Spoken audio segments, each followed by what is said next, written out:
자, 이쯤 되면은요, 이것을 줄다리기라고 봐야 될까요? 아니면 무언가 반격이 시작된 거라고 봐야 할까요? 뉴스와이드 첫 번째 이슈, 이 내용이 담겨 있습니다. 제목으로 보시죠. 응답 안 하면 내가 관둔다? 이렇게 가는 걸까요? 아니면 모종의 무슨 다른 결심을 하는 걸까요? 자, 얼마 전에 인요한 혁신위원회 이런 얘기가 어젯밤에 나왔거든요. 뭔가 이 역할이 받아들여지지 않는다면은 혁신위를 조기에 해체할 수도 있다. 그만둔다. 이런 얘기가 어제 살짝 돌았거든요. 그러나 오늘 좀 수습이 됐는데 이와 관련된 인요한 혁신위원장의 얘기 들어보시죠. 매라는 말을 써서 교수한테 어울리지 않는 말을 썼다고 어제 야단을 많이 맞았습니다. 매는요 여론이고요. 여론은요 국민입니다. 뭐 여러 가지 우리 혁신위원들 의견은 많이 있고 그 의견들을 자유스럽게 이야기하라고 저는 그분들을 뭐 말을 못하게 하는 그런 자세를 취하지는 않습니다. 난 무슨 리스트인지도 모르겠고 그 내용을 다시 한번 강하게 말씀드리는데 그런 일은 없고 앞으로도 없을 겁니다. 어젯밤 혁신위 관계자 발로 혁신위가 이렇게 되면은 조기에 해체될 수 있습니다. 그만둡니다. 가능성 있습니다. 이런 얘기가 돌면서 발칵했거든요. 근데 오늘 아침에는 수습을 했습니다. 그런 일은 없을 겁니다라고 담았거든요. 그런데 일단 말은 나와버렸어요. 분위기를 그냥 간단하게만 볼 수 없습니다. 이런 가운데 이와 관련해서요. 오늘 경북 구미를 찾았거든요. 김기현 국민의힘 대표 관련해서 얘기를 합니다. 들어보시죠. 그런 정제되지 않은 이야기가 언론에 보도되는 것에 대해서 당대표로서 매우 유감스럽게 생각합니다. 일부 위원의 급발진으로 당의 리더십을 흔들거나 당의 기강을 겉돌아뜨리는 것은 아마 하지 않아야 될 것이라고 생각하고요. 좀 더 권한과 책임 사이의 균형을 잘 유지하는 정제된 언행을 했으면 좋겠습니다. 자, 최수영 시사평론가 나와 계신데요.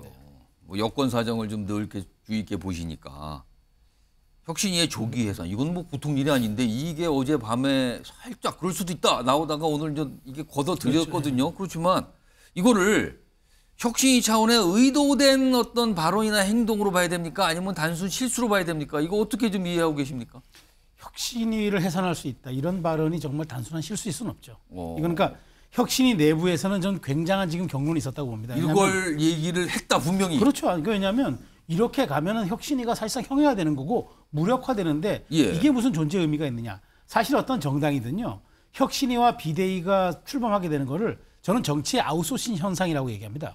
기존의 정치권이 이것을 수렴해내지 못하고 변화와 혹은 어떤 그 국민들의 여망에 부응하지 못할 때 우리는 외부 인사에게 그런 개혁의 칼자루를 쥐어준 외과 수술을 맡깁니다. 그걸 아웃소싱이라고 하지 않습니까? 그런데 정치의 아웃소싱을 전문가 집단 혹은 외부 인사들에게 맡겨놓고 그들이 갖고 여러 가지 안을 꺼내놨는데 사실은 지금 그게 속도가 빠르든 뭐 더 빠르든 간에 뭐 김기현 대표의 말을 빌면 급발진하던 간에 지금 1호 의제, 2호 의제, 3호 의제, 4호 의제가 나왔습니다만은 1호 의제 대통합 외에는 혁신 의제들은 거의 받아들여지고 있지 않아요. 왜냐?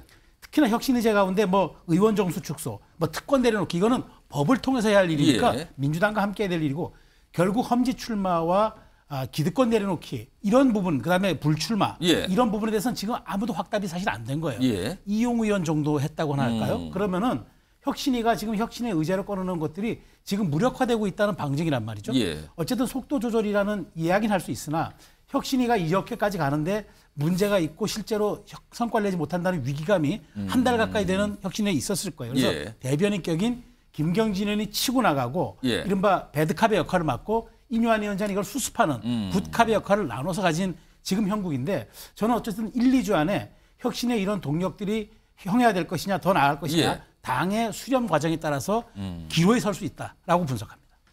자, 국민의힘의 인요한 혁신위원회는 12월 말까지 2달간 활동을 하기로 예정돼 있죠. 그런데 뭔가 역할이 이거 제대로 받아들이지가 않는다면은 이거는요 그냥 빨리 끝낼 수도 있습니다. 이 말이 밤에 나오면서 지금 이게 시작이 된 상황이거든요. 자, 지금 이 성시훈 민주당 정책위 부의장 나 계신데요. 네. 뭐 경쟁 정당, 옆집 정당, 네. 남의 정당 얘기긴 하지만 네, 네. 계속 보고 계실 테요. 워낙 요즘에 뭐 약간 정치권에서 주목을 받고 있는데 오늘 이와 관련해서 김기현 대표 방금 영상 보셨지만 급발진하지 마라. 그리고 당 기강 흩뜨리는 행위 하지 마라. 이거 리더십 왜 흔드나? 가만히 안 있겠습니다라는 말만 안 했지. 약간 그 느낌이 들거든요. 이거 뭐라 그럴까요? 김기현 대표 또는 김기현 대표도 친윤으로 통하시는 의원인데 친윤 의원들의 어떤 반격으로 봐야 됩니까? 이걸 어떻게 이해해야 됩니까? 전 반격으로 보기엔 너무 신사적으로 대답하시지 않았나. 반격 지금 좀 너무 적지 않았습니까? 오히려 급발진 언급을 하셨는데 예. 지금 이 정도 상황이면 당대표가 급발진하면서 강하게 얘기해도 되는 상황이거든요. 그럼에도 불구하고 매우 침착하게 일부 위원이라는 표현을 쓰면서 혁신이 전체를 건드리기보다는 일부 위원의 언행. 일부 위원이 전 방점이 있다고 봅니다. 그러니까 인요한 혁신위를 건드리기는 부담스럽고 왜냐하면 대통령의 의중이 분명히 있기 때문에 그거에 대해서 그 강하게 반하기는 좀 쉽지 않기 때문에 일부 위원의 언행 좀 자제해라. 언행을 좀 정제된 언어를 써라. 이런 요구를 한 거거든요. 혹시 그 언행에는요. 지금 직접적으로 답을 한 거는 혁신위의 조기 해산 부분에 대한 답을 하면서 했지만 본인과 등등등 뭐 중진 지도부 친윤을 향한 수도권 출마 또는 불출마 이게 좀 불편하게 들리는 건가요? 그렇죠. 왜냐하면 그리고 사실 김기현 대표는 측근을 통해서 지금 언급을 하고 있지만 본인은 어느 정도 마음 정리를 하고 있는 걸로 보이지만 다른 영남권 의원들과의 인간적 관계가 거의 수십 년간 쌓여왔을 것 아닙니까? 그리고 당대표 되는 과정에서 물론 대통령실의 전폭적 지원이 있었지만 현역 영남 의원들이 분명 지원을 해줬을 겁니다. 그런 것들을 과거를 도움을 받았던 걸 생각했을 때 그래도 이럴 때 좀 받아쳐주는 역할을 본인이 해야 되기 때문에 하는 것이지 글쎄요. 전 김기현 대표의 속마음은 그래도 한 명 뭐 좀 불출마 해줘야 되는 거 아니야? 그런 마음 갖고 있을 거라고 봅니다. 그래서 오늘 본인이 직접 급발진하지 않고 그냥 매우 정제된 언어로 점잖고 정제되게 표현을 한 거다. 뭔가 불만쟁이긴 했지만 점잖게 한 거다. 이런 분석이신데 그런데요. 혁신위원회 조기 해산 이 얘기가 나오니까 정치권을 좀 평소에 주목하고 잘 보시는 분들이 이 얘기를 오늘 많이 하신대요. 과거에 김종인 민주당 전 비대위원장 그때 뭐가 관철이 안 되면 비대위 문 닫아버리고 막 직고하고 막 이런 적이 있었거든요. 혹시 이런 모습 이런 거 나타나는 거 아니냐 이런 얘기를 하시는데 벌써 이게 2016년 모습이에요. 3월에. 당시 모습 좀 다시 한번 불러서 확인해 보겠습니다. 지금 비공개 비대위 참여하시러 가신 거예요? 내 복장 보면 몰라? 아니, 그러니까 그거에 대해서는 묻지 말아요. 난 더 이상 할 말이 없어. 그리고 그 어려운 시기에 우리 당을 잘 추슬러 주셨고 저는 김종인 대표를 비례대표 상위 순번으로 그렇게 모셨을 것입니다. 거의 뭐 당을 살려놓다시피 그렇게 하셨는데 이제 마지막 그 마무리를 잘해 주셔야 이른바 활용점정을 잘해 주셔야지. 난 여태까지 그렇게 내 스스로의 명예를 지키기 위해서 산 사람인데 그런 식으로 나를 그렇게 아주 욕보게 하는 그런 거는 내가 절대로 용납을 할 수가 없어요. 고민 끝에 일단 하여튼 제가 이 당에 남아야 되겠다 하는 생각을 하면서 당시 김종인 비대위 대표가 당시 위원장이나 대표라는 직함도 받았거든요. 비대위 문 닫고 집에 직고해서 갔죠. 이게 좀 여러 차례 있었거든요. 그리고 가서 지도부가 가서 달래고 제발 도와주세요. 이거 몇 번 삼고 초려 이런 과정을 통해서 다시 들어오고 이랬는데 박찬하 교수님 혹시 인요한 위원장도 혹시 이런 모습 가능성이 있을까요? 전혀 없다고 봅니다. 전혀 없다. 이제 김종인 비대위원장하고 비교하는 것 자체가 일단 출발선이 달라요. 김종인 비대위원장은 당시에 민주당이 소위 중도 확장성에 어떻게 보면 가장 큰 매개골이었습니다. 민주당 소위 박근혜 정부와 민주당 사이에 그 대선 때 이제 민주당이 패배하고 그리고 이제 총선에서 소위 영입을 하면서 이제 그 확장해가는 과정이었거든요. 그때 김종인 비대위원장 모셔옴으로 인해 가지고 민주당이 일당으로 올라가는 그런 계기가 됩니다. 그만큼 권한이 있었어요. 비대위원장이랑. 권한이 있기 때문에 칩거가 하나의 정치 행위고 마지막 협상의 지렛대 역할을 하는 겁니다. 그런데 지금 혁신위는요. 이완 위원장 같은 경우에 혁신위는 일단 권한이 없어요. 아까 김기현 대표가 뭐라고 그랬습니까? 고난과 의무 사이에서 선 잘 지켜라라고 얘기를 했습니다. 근데 김기현 대표가 정권 준다 그랬잖아요. 근데 말할 정권을 준 거지 실행할 정권을 준 게 아니잖아요. 말할 정권만 준 거다 그렇죠. 지금. 그러니까 막 던지는 거죠. 그런데 제안은 할 수 있지만 그것을 갖다가 당에 관철시킬 건지 말지는 당대표가 하는 겁니다. 그렇기 때문에 저는 권한도 없을 뿐더러 지금 뭐 당장 조기 해산 얘기도 지금 냈다가 바로 거둬들였잖아요. 사실은 그런 말 아니다. 그런 거 아니었고 이렇게 수습하기 급급한데 김종인 비대위원장 사례처럼 뭐 칩거하거나 뭐 나 이제 그만두겠다. 여기 이 당에는 미래 없다. 이렇게 얘기할 수 있는 상황이 아니다. 만약에 내려놓는다 그러면은 뭐 좀 조용히 있다가 나는 이제 정치 안 한다. 뭐 비례대표도 안 받겠다. 요 정도가 저는 혁신위원장으로서 할 수 있는 최고지 그 이상 선을 넘는다면 그거는 윤석열 대통령과 여권에 대한 확인 사살이 될 거예요. 어렵습니다. 위상이 다르다 이런 말씀인 것 같은데 아무튼 얘기를 하시는 분이 있는데 그거 비교하는 거 말도 안 됩니다. 약간 이렇게 약간 좀 딱 이 선을 그어주셨는데 이런 가운데요.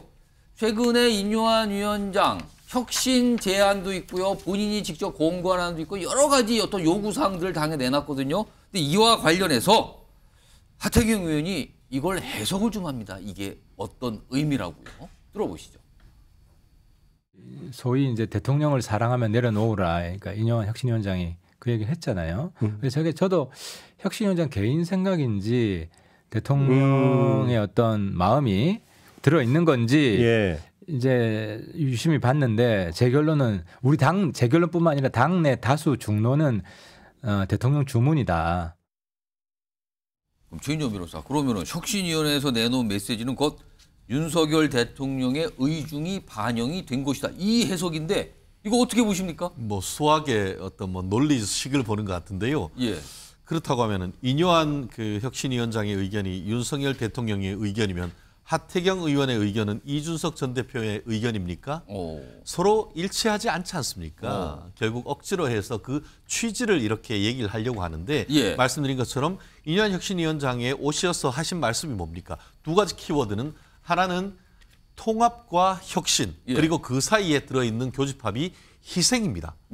결국 그와 같은 통합을 하고 혁신을 하고 그걸 위해서 구체적으로 희생을 하자는 것은 현 윤석열 정부의 성공 그리고 또 자유민주주의 또 대한민국의 발전을 위한 그 취지이기 때문에 결국 윤석열 대통령의 의중을 넘어서 그거는 단순히 그런 차원을 넘어서 윤석열 정부의 성공과 대한민국의 비정상의 정상화 이해 목표가 돼 있단 말이에요. 그것을 위해서 국민들이 무엇을 요청하는가를 그 누구보다도 제가 봤을 때는 지금 인요한 혁신위원장이 잘한다라고 생각을 합니다. 근데 아까 얘기한 것처럼 그러면은 그 김종인 전 비대위원장의 길을 걸을 것이냐 아니면은 민주당의 실패한 이른바 김은경 혁신위원장의 길을 걸을 것이냐 이게 지금 앞에 두 가지 노정이 있지 않습니까? 완전히 다른 결과인데요. 그렇죠. 지금 이른바 이재명의 아바타 소리까지 들었던 그 김은경 혁신위원장 그건 결국은 기한을 줄여가지고 사실 역사의 뒤안건으로 간 반면에 이 김종인 그 비대위원장은 사실 보수에서도 사실 대통령을 만들고 민주당에서도 그 어떻게 보면은 문재인 전 대통령을 만들었던 건 아니겠습니까? 저는 인요한 그 혁신위원장을 비대위원장급 혁신위원장 이렇게 지금 저는 평가를 합니다. 그렇다는 점에서 단순히 뭐 윤석열 대통령의 의중이 파악된다? 결국 저는 아까 처음에도 얘기했잖아요. 인요한 혁신위원장은 말이 뭐냐, 내가 뭐냐, 그거는 국민이다. 국민의 여론이다. 국민의 여론을 잘 수렴하고 있는 그런 부분이기 때문에 제가 봤을 때 그 김종인 전 그 비대위원장과 같은 칩거에 들어가면은 제가 봤을 때는 김기현 대표를 비롯해서 줄줄이 그 인요한 혁신위원장 집 앞에 가서 읍소할 가능성이 좀 높다고 봅니다. 안 그러면은 국민의힘 내년 총선 폭삭 망할 가능성이 높거든요. 그렇게 만약에 칩거가 들어가면 이것도 대통령 뜻이다 이렇게 되는 게 그거는 아니죠. 그거는 인요한 혁신위원장의 뜻인 것이고 그것은 국민의 특히 이제 윤석열 정부와 대한민국을 걱정하는 사람의 뜻이다. 그걸 반대하면은 그건 내년 총선 정말 하나만하라고 저는 생각합니다. 그러니까 뭔가 지금 인요한 혁신위원회 메시지를 좀 크게 해석하고 윤석열 대통령의 뜻은 좀 그 안에 작은 거 아니냐 약간 이런 설명이신데 그렇습니다. 아까 송치훈 부의장은 약간 다르게 보셨잖아요. 지금 인요한 혁신위원장이 내놓은 메시지나 이런 게 대통령의 뜻이냐, 뜻이 담겨 있다? 약간 이런 식으로 설명하셨는데 다르거든요, 지금? 어떻게 보세요? 저는 대통령의 의중이라고 봅니다. 예, 뭐 사실 김은경 혁신이 또 이재명 당대표의 의중이 담겼지만 그 의중은 담겨 있으나 그 플레이를 하는 건 혁신위원장이거든요. 근데 그래서 사실 제가 김은경 혁신위 때도 얘기했고 이뇨한 혁신이 출범할 때도 얘기했던 게 결국 혁신위는 내용 싸움이 아니라 정치 싸움이다. 그래서 당 대표든 대통령이든 의중을 전달하는 건 내용은 전달하되 그거 갖고 어떻게 풀어가느냐가 혁신위원장의 역량이다. 근데 김은경 혁신위는 정치적 감각이 없었죠. 정무적 감각이 없었죠. 근데 저는 이뇨한 위원장 볼수록 감각이 있어 보입니까? 정무적 감각이 너무 뛰어나 보입니다. 그래서 저는 이런 정치적 삭바 싸움을 너무 잘하시기 때문에 그리고 지금 완급 조절도 하시거든요. 지금은 뭐 수능을 이야기하면서 좀 쉬겠다 이런 얘기도 하시는 거. 저는 이 완급 조절 원래 강속구 투수가 아무리 강속구 투수여도 그 구종 하나로는 승부 못 하거든요. 그렇죠. 구종이 여러 개 있어야 대투수가 될 수 있는 건데 지금 이뇨한 위원장이 그 완급 조절하는 거 보면서 아니 지금 오히려 20년 가까이 정치를 한 영남 중진 의원들이 정치 싸움에서 밀리고 있는 건 아닌가. 저는 그래서 매우 저는 정무적 감각은 뭐 다른 당이지만 저희 당에서도 민주당에서도 뭔가 혁신을 이야기할 때 저런 정무적 감각을 갖고 계신 분이 좀 혁신을 이끌었으면 더 좋았을 것 같다는 생각까지 하고 있습니다. 왠지 뭐 부럽다는 쪽으로 얘기하는데 지금 보시면 잠깐 나왔지만 이뇨한 위원장이 내놓은 언론 인터뷰에 내놓은 말이 나의 윷놀이에는 백도가 없다. 그냥 직진이다. 이거는 간다. 뭐 아니면 도다. 지금 막 이거예요. 지금. 그런 가운데 이뇨한 위원장의 발언이 몇 가지 더 준비되어 있는데 이것도 의미심장합니다. 일단 뭔가 강하게 이렇게 밀고 있는 것 같죠? 들어보시죠. 뭐 시간을 좀 주면은 저는 100% 확신합니다. 움직임이 있을 거고 그들이 절대 이름은 거명 안 했지만 분명히 움직일 거리라고 저는 확신하고 저 개인에 대해서 혹시 궁금하면은 저는 지역구에 많은 유혹을 받았는데 안 나갑니다. 본인은 총선 때 지역구 출마 이거 없다. 나 안 나간다. 뭐가 배수진을 치면서 100% 확신한다. 내가 요구하고 주장했던 거 관철된다. 이거 진짜 그렇게 전망하세요? 그렇습니다. 지금 사실 그 이뇨한 위원장이 뭐 한국어를 구수하게 능숙하게 구사한다를 넘어서 제가 보기엔 메시지 관리뿐만 아니라 치고 빠지는 감각도 아주 노련해요. 그래서 본인이 이제 말하자면 서대문 얘기 사실은 본인이 혁신위원장을 맡았을 때 많은 분들이 그럼에도 불구하고 비례보다는 서대문 갑 쪽에 출마할 것이라는 얘기가 많았어요. 얘기가 많았어요. 본인이 그때는 뭐 시인도 부인도 하지 않은 애매한 혁신위를 잘 마무리하겠다는 정도로 얘기했는데 지금은 안 나가겠다고 배수진을 친 거예요. 그러니까 나부터 희생을 하겠다는 거죠. 나부터 희생을 하겠다는 건데 당신들이 어떻게 여기서 버틸 수 있느냐. 그러니까 저는 김기현 대표가 어쨌든 지금 그 본인의 말에 덫에 걸린 거예요. 전권을 주겠다고 했는데 아무것도 지금 이를테면 대통합, 대사면이라고 표현했던 그 말하자면 징계 철회에만 최고위원회가 그렇게 처리해 준 거고 나머지는 사실 당이 공식적 의사결정 기구라든가 최고위원회의라든가 당의 어떤 공식 창구를 통해서는 아무것도 해준 게 없는 거죠. 그런데 지금 사실은 이뇨한 위원장의 말이 무조건적인 이뇨한 위원장의 본인 생각일까? 개인 생각일까? 많은 분들이 그렇지 않다고 봐요. 어떤 형태로든 용산과 조율 속에서 혹은 조율이 아니더라도 최소한의 교감 속에서 당의 혁신이 이루어져야 되고 자 그러면 지금 이런 혁신이 아프지도 않고 희생도 없는 혁신으로 해서 자 이렇게 무난하게 마무리되진 국민의힘이 과연 총선을 치를 수 있을까? 저는 안 된다고 봐요. 그래서 이런 분들은 많은 분들이 동조하시는데 자 그러면 여기서 할 수 있는 이것은 어떤 타이밍에 누가 어떤 형식으로 이 혁신위의 의제를 수용해주고 그다음에 혁신위의 그런 어떤 말하자면 혁신안들을 당이 받아들이는 모습으로 승화시킬 거 이게 국민들의 감동적인 서사로 이거를 내보낼 것인가 이른바 플랫폼을 어떻게 할 것인가가 굉장히 중요한 대목이 되거든요. 저는 많지 않다고 봐요. 그래서 어쨌든 지금 1, 2주간에 이 이뇨한 위원장이 조금 더 동력을 가지고 그립을 쥔다 그러면은 혁신의 요구를 당이 거절한다. 저는 그럴 수 없다고 봐요. 그렇다면은 정치를 아웃소싱할 이유도 없고 차라리 본인들이 혁신을 출범시키지 말았어야죠. 그런 측면에서 저는 어쨌든 지금 조만간 1, 2주가 더 혁신위가 좀 밀어붙인다면은 12월 초쯤에는 유의미한 형태의 반응들이 나올 것이다. 라고 봅니다. 글쎄요, 이게 뭐 삿바 싸움이라고 이게 표현을 해야 되나요? 줄다리라고 해야 되나요? 아무튼 뭔가 꿈틀꿈틀 움직이고 있고요. 그리고요, 이게 지금 국민의힘 내부에 서 있는 한 축의 움직임이고요. 다른 축의 움직임에는 이준석 전 대표 그리고 신당 얘기가 나오잖아요. 다음 이슈는 이와 관련돼 있습니다. 보시죠. 망설이는 천아용인 외. 천아용인은 사람의 이름들 약자를 딴 거잖아요. 최근에 이준석 전 대표와 이 천하용인 4명의 인물이 만나서 뭐 공개도 되고 뭐 논의했다 이런 거 나왔는데 그런데요. 이 4명의 인물이 뭔가 얘기를 오늘 최근 꺼내놨는데 좀 주저하는 것 같습니다. 뭔가를요. 들어보시죠. 창당이라는 게 뭐 아직 공식화된 건 아니지 않습니까? 뭐 그렇죠. 네, 지금 상황에서 말씀드린 것은 좀 적절하지 않은 것 같고요. 근데 예. 저희는 끝까지 용산과 당의 파괴적인 혁신을 기다리고 있다. 지금은 이준석 대표나 저에게 할 질문은 아니라고 생각합니다. 열린 마음에서 좀 생각해 보겠다 정도지 창당을 결정한 바는 전혀 없습니다. 당에 들어가겠다라는 결의를 한 건 아니지만 이준석 대표가 보여줬던 정당 개혁의 어떤 방향성에 모두 다 공감을 했고 더욱 뭔가 공감은 해요. 논의할 만합니다. 그런데 아직은 저한테 묻지 마세요. 그런데 신당 아직 만들어진 거 아니잖아요. 그런데 좀 봐야 될 게 있는 것 같은데요. 그런데 국민의힘도 좀 변화할 것 같은데요. 이런 얘기를 자꾸 남기는 거거든요. 뭔가 분명히 지금 결정 안 하고 망설이고 주저하고 그런 것 같아요. 자, 그럼 여기서 네 분 앞에 OX 팻말 갖고 계시죠? 이 문제를 좀 드리겠습니다.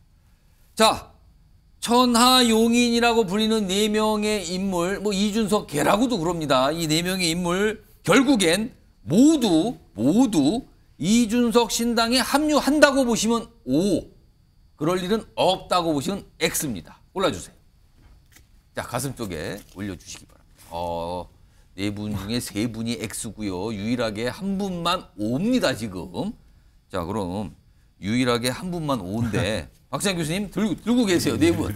이 시청자 여러분이 이 4분 패널이 어떤 의견인지 분명히 아셔야 되니까 박찬 교수님은 일단 O인데 합류한다는 거잖아요. 네. 근데 공감은 한다면서도 아무도 확실하게 가겠다는 얘기를 안 하거든요. 이건 뭡니까, 그럼? 뭐 말 그대로 아직 신당 창당이 더 구체화되지 않았습니다. 뭐 날짜 뭐 얘기는 나왔지만 설왕설래는 하지만 구체적으로 어떤 식으로 당이 만들어지고 누구 중심으로 가고 이런 것들이 아직 구체화되지 않았기 때문에 아직은 뭐 공천의 윤곽도 안 나온 상황이잖아요. 그런데 뭐 벌써부터 신당 간다 이렇게 얘기할 경우에 만약에 신당이 출범 안 하게 되면 어떻게 됩니까? 아무도 책임져 주지 않습니다. 자, 그다음에 두 번째. 천하용인이라고 하는 브랜드 있잖아요. 정치인에게 브랜드가 붙는다는 것은 하늘의 별 따기입니다. 국회의원 몇 번 해도 브랜드 안 붙는 정치인들 굉장히 많습니다. 과거에 뭐 천정 신인이 무슨 과거 옛날로 올라가면 꼬마 민주당의 화로동선 이런 식으로 정치인에게 어떤 브랜드가 붙는다라고 하는 것은 길게 보면은 정치의 어떤 흐름에 있어서 이번만 볼 게 아니라는 거죠. 그렇기 때문에 만약에 이준석 신당이 안 만들어지면 모를까 만들어지고 그리고 당에서 공천에서 배제되는 것들이 거의 확실시 된다면은 저는 이거는 볼 것도 없다. 이번에 되든 안 되든 결국은 그 브랜드 자신들의 정치적인 정체성을 유지해 나가는 천하용인의 브랜드를 지키기 위해서라도 저는 결국은 합류할 거라고 간다. 이 4명은 간다. 이런 가운데요. 특히 이 4명 중에 허은하 의원만 유일하게 현역 의원이잖아요. 허은하 의원과 관련해서 얘기를 좀 하신 분이 있습니다. 이 상황에 관해서입니다. 들어보시죠. 허은하 의원은 천하용인 소속이니까 그래도 허은하 의원 같이 만날 수도 있는데 허은하 의원도 제가 볼 때는 국민의힘 소속으로 지금 동대문에서 뛰고 있는 분이기 때문에 쉽게 신당행을 결심할 수는 없고요. 정당 소속이라는 게 그 가지는 무게감이 간단치 않아요. 쉽게 결정 못한다. 그런데요. 앞서서 이준석 전 대표와 이 4명의 인물이 만나는 어떤 회의하는 모습이 공개가 됐잖아요. 이거 스스로 공개한 건데 여기 보시면 지금 5명이 있잖아요. 그런데 그 빨간 선안에를 좀 봐주세요. 뭔가 액자에 사진이 있거든요. 근데 여기 보시면 이거 좀 크게 나왔네. 윤석열 대통령과 허은하 의원이 같이 찍은 사진이에요.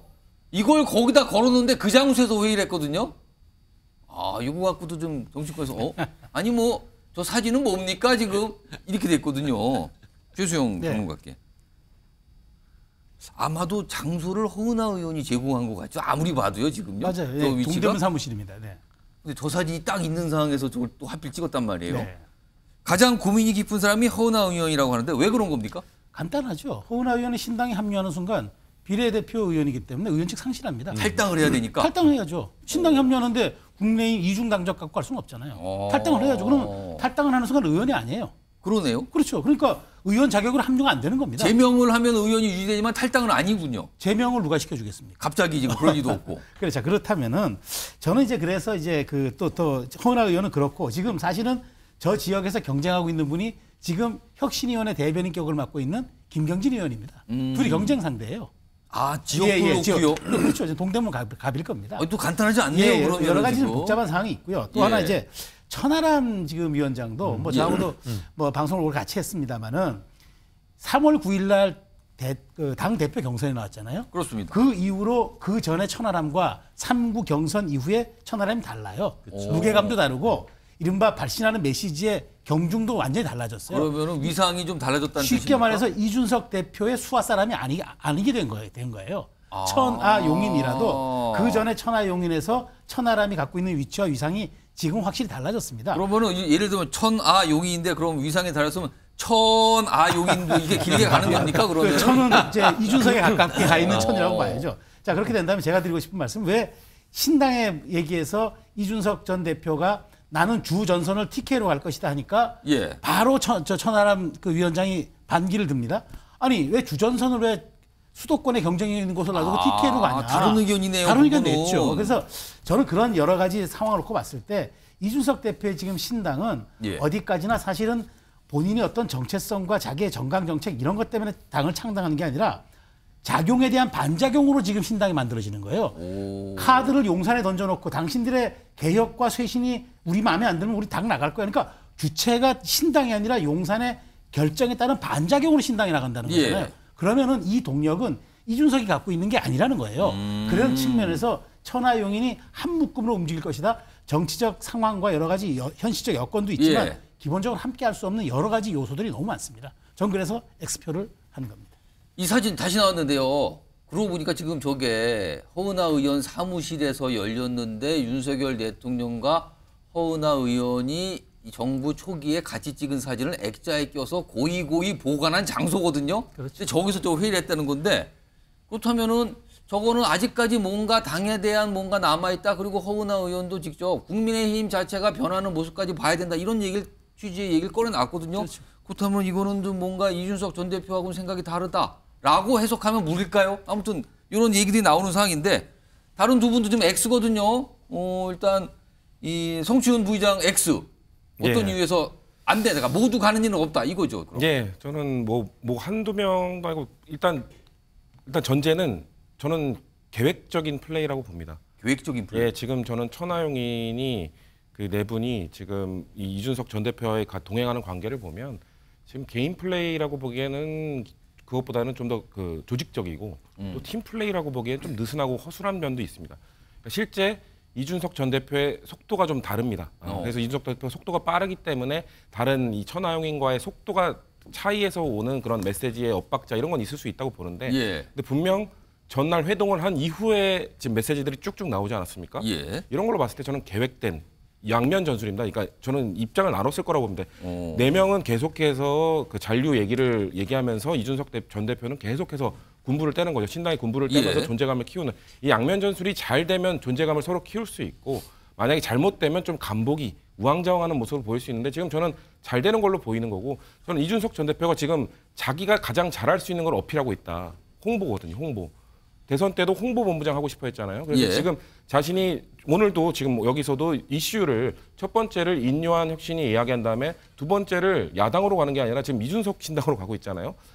민주당으로서는 이건 매우 경계해야 되는 일이라고 보는데 지금 이준석이 저 사진 한 장 올린 걸로 천하용인에게 지금 주목도를 지금 각각 개별 인터뷰를 하고 원래 사실 저번 전당대회 때 4명의 성적이 그닥 예상보다 좋지 않았거든요. 목표치의 절반이 조금 넘는 수준밖에 안 됐기 때문에 존재감이 그래도 많이 떨어졌었는데 다시 이 4명을 그 존재감을 확 부각시켜주면서 봐라. 나는 이 사진 한 장으로서 대통령 사진 한 장 가운데 넣음으로써 모든 이슈를 이준석 신당에 관한 이야기, 국민의힘에 관한 이야기, 보수에 관한 이야기로 할 수 있다는 걸 지금 부각시키고 있는 것이기 때문에 역할을 나누면서 아마 같이 하진 않을 것이라고 좀 보고 있습니다. 역할만 나누고 결국에는 쉽지 않다 이 말씀인데요. 마지막으로 최인정 변호사도 X예요. 뭐 비슷하신 의견인가요? 아니면 다른 포인트가 좀 있으신가요? 다른 포인트만 얘기를 할게요. 선거를 실제로 뛰어본 사람 입장에서는 국민의힘이나 민주당으로 뛰는 것과 제3의 당으로 뛰는 거의 차이는 정말 시베리아 벌판과 이게 따뜻한 남쪽 나라 이 정도 차이일 겁니다. 만약에 예를 들어서 그 천하람 이게 위원장을 예. 생각을 해보세요. 만약에 탈당을 해서 이준석 신당으로 가면은 지금 어디서 출마하죠? 본인은 거기에서 뼈를 묻겠다고 얘기를 했는데 순천에 뼈를 묻겠다고 했는데 순천에서 제3당으로 나와서 되겠습니까? 이런 어떤 실리를 생각을 해보면 아까 다들 명분을 얘기했는데 실리적인 측면에서 봤을 때 지금 천하람 위원장이 탈당해서 서울에 와가지고 뭘 한다? 저는 이건 생각할 수도 없는 겁니다. 그렇기 때문에 지금 얘기하는 것처럼 본인의 어떤 이해관계를 봤을 때에 대구 정당이라고 얘기하면 호남 가서 그 빨간 바람을 일으키겠다가 지금 대구에 간다? 그렇기 때문에 제가 봤을 때는 적어도 뒤에 용리는 모르겠습니다만 천과 안은 사실상 이준석 전 대표와 같이 하기에는 사실상 어려운 점이 있다. 그렇게 예측합니다. 알겠습니다. 네 분 뭐 말씀드려 내려주시고요. 지금 천하 용인 네 분이 혹시 이 방송 보시면요. 그중에서 몇 분이 우리 마음을 어떻게 알았지라고 하실 분도 있을 것 같고 아니면 무슨 소리입니까? 뭐 엉뚱한 소리들 하시네요. 라고 할 수도 있을 것 같아요. 모릅니다. 그러나 일단은 뭔가 똑 부러진 소리는 안 하고 있거든요. 이런 가운데 이준석 전 대표는 어제도 이 얘기를 꺼내놨네요. 국민의힘 의원분들과 접촉을 하고 있다는 취지의 얘기를 계속 꺼내놓고 있거든요. 그 얘기부터 좀 들어보시죠. 제가 만나가지고 그래도 밥이라도 한번 먹고 이제 말씀을 드려야 될 상황이 있었지만은 우리 당 의원들은 그럴 필요도 없어요. 제가 뭐 100명 되는 의원들 다 알고 있기 때문에 그런 상의를 좀 더 가볍게 할 수 있는 위치다. 우리 당 의원들은. 그래서 그거는 뭐 제가 절대 이름을 거명하거나 아니면은 뭐 이렇게 수치를 구체적으로 확인해 주지 않겠지만은 그거는 당연히 하지 않았을까요? 뭐 이름 수치 확인 못 해주지만 뭐 있어요 이런 취지잖아요. 이에 대해서 국민의 내부의 반응도 있습니다. 들어보겠습니다. 근데 속 빈 깡통이 소리만 요란하다라는 말이 있습니다. 예. 지금 속이 비어 있는 걸 숨기기 위해서 요란하게 소리를 내고 있는데 이를테면 현역 의원이 전화해서 안부 묻거나 격려한 걸 가지고도 현역 의원 우리한테 온다 막 이런 식으로 허풍을 떠는 게 아닌가 싶고 네. 처음에 비명계 상대로 그렇게 장난치다가 망신당했잖아요. 예. 그러니까 어느 현역 의원이 여기에 쉽게 합류를 하겠습니까? 이게 이준석 전 대표가 제가 알기로 간 보는 걸 굉장히 싫어한다라고 들었는데 지금 그쵸. 본인의 행동이 전형적인 간복이다라는. 합류 가능성이 없다라고 단언하기는 어렵지 않겠습니까? 지금 뭐 없다고 단언할 수는 없습니다만 그것이 이제 과연 그러면 이제 합류할 사람이 누구냐? 네네. 그건 적어도 신당이 가시화되어야 의미가 있지 않겠습니까? 아직 모르겠습니다. 박찬환 교수님. 뭐 있는지 말을 안 하는 건지 없는데 말을 하는 건지 모르겠습니다. 일단 관심을 보이는 국민의힘 의원이 있다와 이거 전형적인 간복이군요. 라는 게 지금 제치는데 이거 어떻게 봐야 됩니까? 일단 뭐 안 만났는데 만났다고 할 이준석 전 대표는 아닌 것 같아요. 만나긴 만났을 것 같은데. 만났을 것 같다. 다만 수위가 앞서 인터뷰 나온 것처럼 아직 신당이 구체적으로 가시화되지 않았습니다. 그런 상황에서 천하용인도 지금 뭐 합류하겠다 이렇게 얘기를 안 하고 있는 상황에서 국민의힘 의원이 현역 의원이 뭐 공개적으로 또는 뭐 반공개적으로 나는 여기 지지한다 또는 이거 될 것 같다 이렇게 얘기할 수는 없는 거죠. 그럼 뭐라고 만났다는 가정에는 그 현역 의원이 이렇게 물어봤을까요?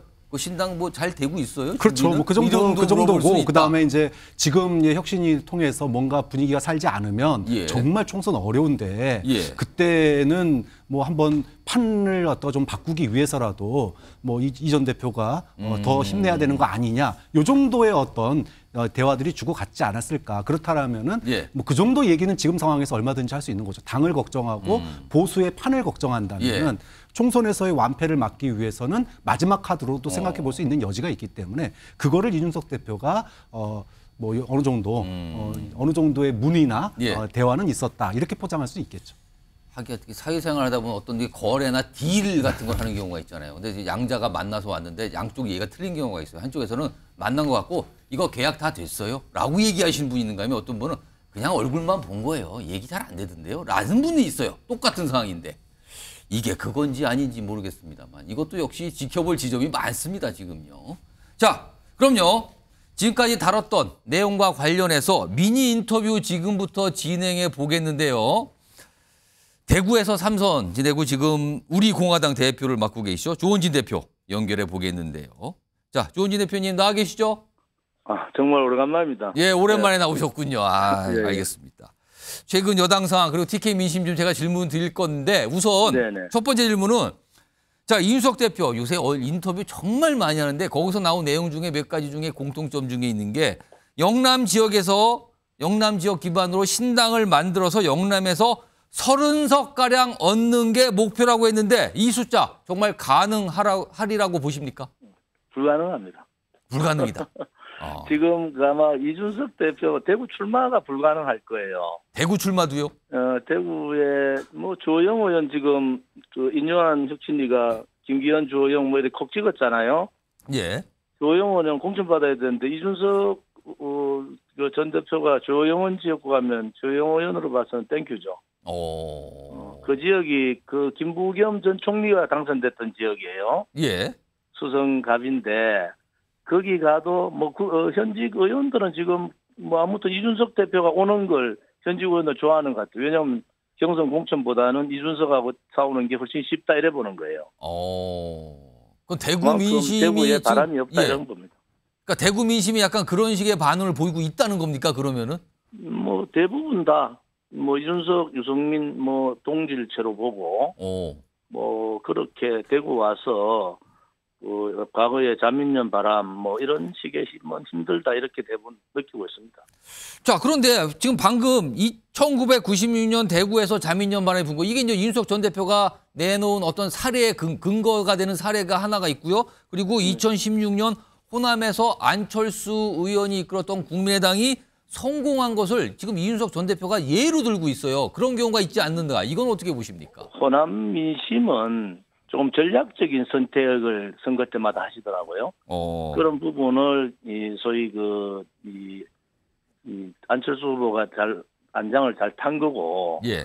지금 YS 때 그 자민련 바람은 대구 삼성 상용차 빠져나가고 뭐 됐던 게 못하게 되고 이래서 엄청나게 그 불만이 많았어 시민들이. 그래서 25% 30%밖에 지지가 안 됐습니다. 근데 지금 대구의 의원들 다 50% 뭐 윤 대통령도 50%뭐 제일 낮았으면 뭐 50% 이래 나오잖아요. 예. 뭐 그때하고는 전혀 다른 형상이다. 또 뭐 윤 대통령 요즘 뭐 서문시장 갔다가 또 뭐 칠성시장도 갔다가 공을 많이 들이고 있어서 이준석 대표가 자리하기는 조금 버겁다. 그리고 대구 시민들의 정서를 이준석 대표가 참 너무 모르구나. 저는 매주 대구를 가잖아요. 예. 얘기 들어보면 현역 의원들은 뭐 제가 얘기한 거의 비슷한 얘기를 하고 있습니다. 자, 그러면은 이 또 한 명의 인물이 좀 국민의힘에서 주목받는 인물이 인요한 위원장인데 인요한 위원장을 바라보는 대구 포함한 TK의 민심은 어떻다고 보십니까? 인요한 위원장에 대한 지지는 굉장히 높아요. 왜냐하면은 지금 그 대구 국회의원들에 대한 인식은 별로 안 좋은데 이준석을 주기에는 안 된다는 거예요. 그래서 대구 내에서 경선을 해서 다른 사람이 나왔으면 좋겠다 이런 인식은 많아요. 대구에서도. 그런데 인요한 위원장이 혁신 카드를 들고 나왔잖아요. 결국은 뭐 장제원 뭐 의원이나 권선동 의원 뭐 두 사람을 콕 집어넣은 것 같은데 결국 두 사람은 권선동 의원에서는 벌써 무소속 한번 나온 그런 그게 있어서 자기들은 그냥 뭐 무소속 나가서 거기서 그냥 탈당해서 무소속 나가는 케이스 아닙니까? 저는 장제원 의원 카드를 좀 다르게 보는데 민주당도 386 운동권에 대한 혁신을 못 하고 있다고요. 대출 작업을. 그런데 장제원 의원이 예를 들어 탈당하고 뭐 다른 액션을 취하면 민주당이 안 할 수가 없는 상황이 온다고요. 그때부터는 인요한 혁신이가 굉장히 힘을 얻을 거 아닙니까? 그랬을 때 이 전반적인 이번에 세대 교체, 시대 교체에 굉장히 이 전환점이 된다 이래 보는 거. 장제원 의원의 그 불출마가 뭐 저는 뭐 탈당 불출마 이 부분은 장제원 의원이 해야 될 일이지만은 저는 거의 탈당하는 상황으로 간다. 권선동 두 사람이 그렇지 않으면 인요한 혁신이가 문을 닫아야 되잖아요. 그럼 탈당하고 불출마 이 길로 갈 거라고 지금 보시는 겁니까? 뭐 탈당해서 무소속 나가는 케이스가 안 되겠습니까? 주영호 의원이 그때 탈당해가 무소속 나가서 당선됐거든요. 그러니까 이제 본인들이 윤석열 정부를 진짜 위한다면은 혁신위의 말을 들어주고 자기들은 지역에서 뭐 무소속으로 나가서 한번 돼보자. 뭐 그런 작전이 아닌가요? 두 가지를 다 할 보이는데요. 자, 그리고요. 최근에 지금 오늘 나온 패널분들하고도 아까 방금 전에 그 얘기를 좀 해봤는데 인요한 위원장이 내놓는 그리고 혁신위가 내놓는 여러 가지 메시지가 있는데 이게 윤석열 대통령의 의중이 담긴 거다. 이렇게 보는 시각과 아니라는 시각이 있거든요. 어떻게 좀 판단하세요? 저는 인요한 위원장, 혁신위원장 될 때 할 수 있는 얘기를 다 하라는 거죠. 그것은 윤 대통령의 의중이 담겼든 안 담겼든 용산도 인요한 위원장을 무시 못하는 상황이 지금 돼버렸잖아요. 지금은 그러니까 이 용산의 뜻이 담겼다 안 담겼다는 그 전의 얘기고 지금은 용산도 인요한 위원장을 무시 못하는 상황이 됐기 때문에 결국은 장제원, 권선동은 탈당 무소속 순서로 가는 거 아니냐. 그래 보고 하나의 변수는 인요한 위원장 혁신안 중에 이제 그 국회의원 20% 하위, 평가 하위 20% 이게 변수예요. 이 하위 20%는 경선을 안 들어가기 때문에 경선의 룰에 본인들이 잡힐 필요가 없잖아요. 그럼 하위 20%는 결국 탈당할 수밖에 없는 상황이잖아요. 이게 지금 신당의 변수다 이렇게 저는 그래 봐요. 그래서 이게 하위 20%를 국민의힘이 받을 거냐 말 거냐를 엄청 고민하고 있을 거예요.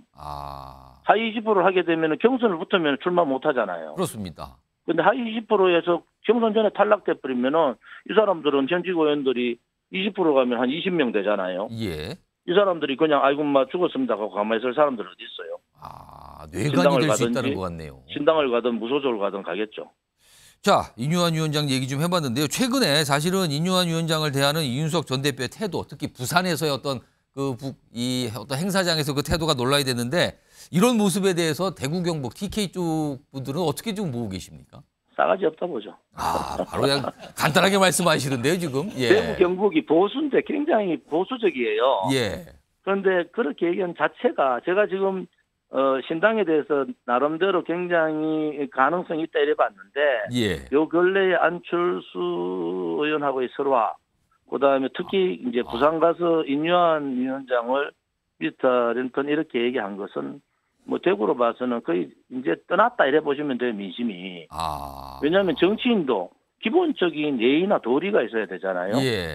뭐 여러 가지 아이디어가 있어도 뭐 아이디어 이준석 대표보다 더 많은 사람도 정치 못 오도는 경우가 있어. 왜냐하면은 본인의 어떤 그런 그 신뢰성, 그다음에 진중함, 혹은 또 예의 이런 거 아니겠습니까? 지금 30대가 저렇게 예의가 없으면은 만약 국회의원 들어가면은 천하를 어떻게 보겠느냐. 저는 뭐 그런 입장에서는 대구의 민심이 요 근래에 이준석 대표의 그런 행동 때문에 발언들 때문에 굉장히 많이 돌았었고 그래서 제가 이제 그 김종인 전 비대위원장이 자꾸 빨리 나오라는 게 이게 이준석 대표가 여러 가지 얘기를 하지만은 정치적으로는 좀 약해요. 제가 볼 때. 그러면은 이준석 전 대표 보고 바닥 드러나기 전에 빨리 나와라. 국민들이 관심 있을 때 나와야 되는데 지금은 뭐 이런저런 얘기 막 쏘잖아요. 뭐 지난번에 뭐 혁신 또 가결파들 얘기하다가 천하용인 아무도 안 들어갑니다. 국민의힘이 인요한 혁신위원장 국민의힘 바보 아니잖아요. 그 사람도 공천 다 줍니다. 그러면 그거 들어가겠어요? 그렇군요. 어차피 수도권에 공천 줄 사람도 별로 없는데 그래도 천하용인이라는 이름을 달고 있는데 그 사람도 공천 준다고 하는데 누가 들어갑니까? 가장 유승민 친정계 중에 이번에 정책의장 들어갔잖아요. 유이동 이런 사람들도 다 돌아서는 거죠. 그래서 신당이 시간을 너무 끌었고 잔재주를 자꾸 보여주다 보니까 국민들이 너 안 되겠다 이런 상황으로 지금 돼버린 거예요. 그다음에 결정적인 인요한 혁신위가 이준석 전 대표가 하는 일을 다 해버렸어요. 그러니까 이준석 전 대표가 할 게 없어요. 내놓을게. 그럼 가치가 떨어지는 거죠.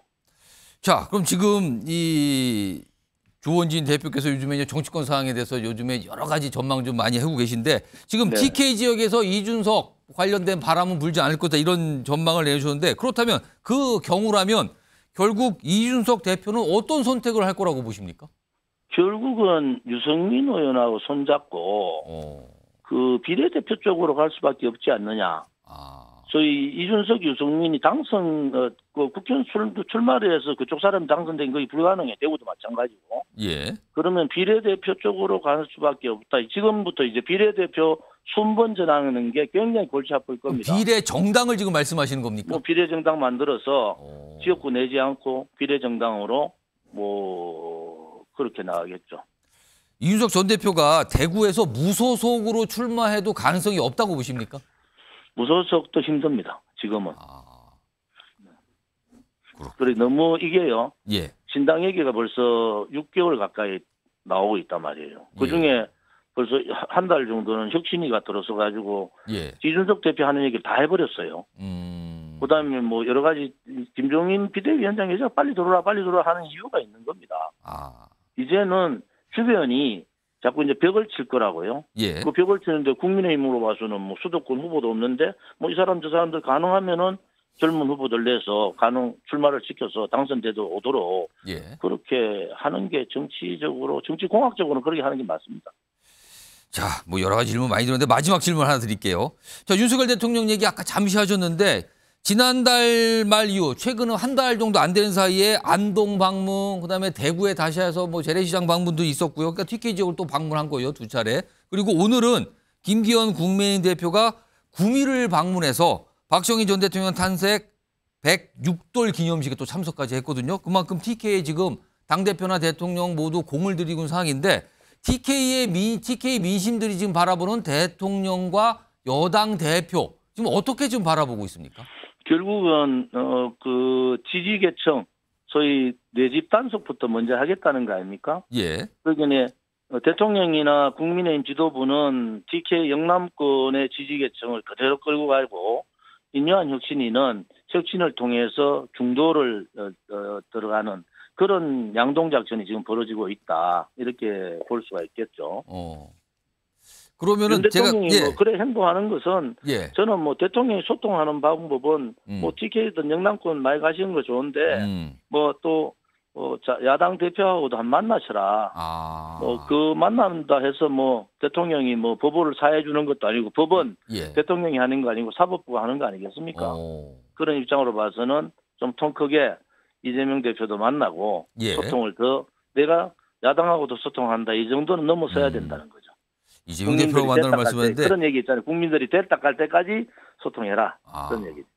제가 드린 질문에 약간 말씀을 하셨는데 한 절반만 하신 것 같아서 다시 한번 드리면 TK 민심은 지금 윤석열 대통령과 김기현 여당 대표를 어떻게 보고 계십니까 지금?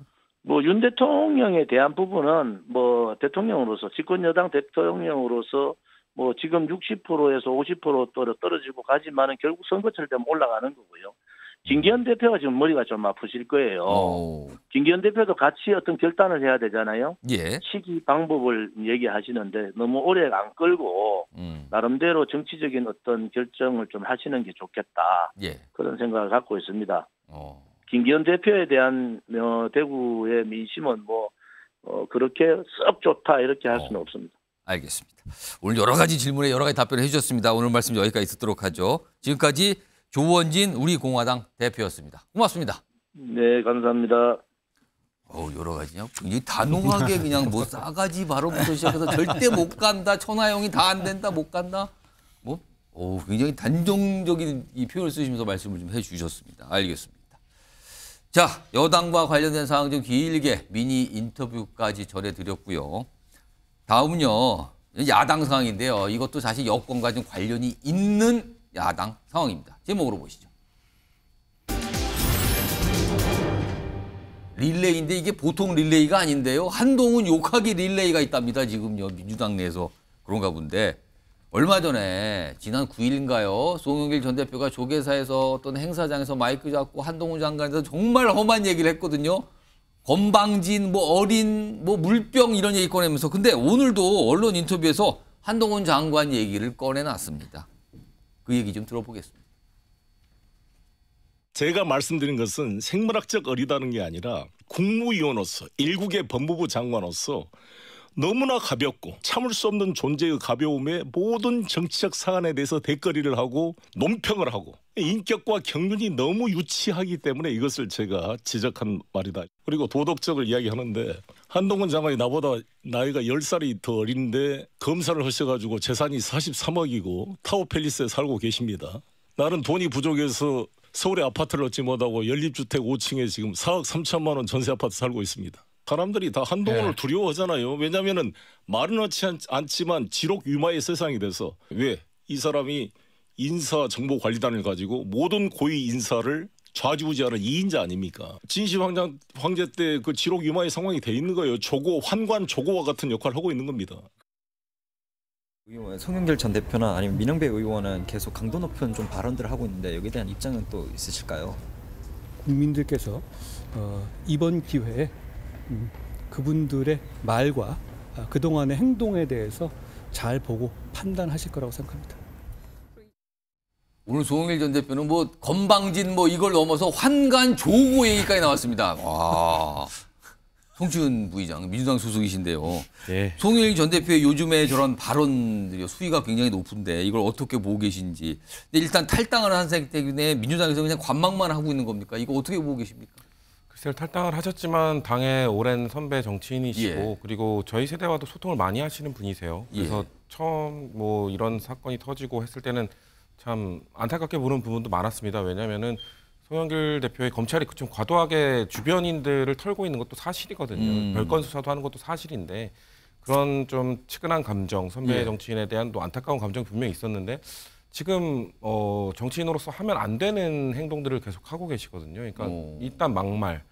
지금 말씀하시는 거 뭔지 알겠습니다. 한동훈 장관에 대한 그런 문제점 이런 거 지적하는 거 필요하죠. 근데 지금 한동훈 장관을 저희 당이 너무 키워주고 있거든요. 그러니까 계속해서 지금 야권 대선 후보 1위까지 키워줬습니다. 이러다가 계속 키워주다가는 저는 전체 후보 1위까지 가면 어떡합니까? 이런 식으로 하는 거는 지금 이런 식의 한동훈 장관을 대하는 한동훈 장관에게 어떤 구종이 먹히는지는 지금 계속해서 밝혀지고 있습니다. 지금 분노 이런 뭐 이런 강경한 발언 이런 것들은 한동훈 장관이 계속 홈런 치고 있거든요. 이런 구종은 이제 쓰지 말아야 되고 지금 한동훈 장관에게 써야 되는 구종은 그 뭐 영상 같은 거 보면 이탄희 의원이나 박주민 의원이나 검찰의 이런 특활비 문제 이런 것들을 조곤조곤 이렇게 따지고 들어가면 한동훈 장관 얼굴에 짜증이 섞이고 좀 흥분하는 경향이 있어요.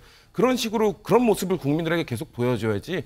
한동훈 장관 지금 방금 인터뷰 표정 보면 여유 있지 않습니까? 그러니까 이런 식의 막말 공격, 좀 강한 강성 공격 이런 것들은 한동훈 장관이 아주 좋아하는 구종이기 때문에 좀 민주당이 좀 자제를 해야 된다라는 말씀을 드리고 싶고 저는 송영길 전 대표 좀 안타깝습니다. 왜냐하면 그 저희 세대와 소통을 하는 오팔육 정치인들은 저희 세대가 많이 소통을 하거든요. 그래서 저희 세대가 요구했던 거는 우리는 뭐 물러나시라 뭐 세대 교체 이런 거 주장하는 게 아닙니다.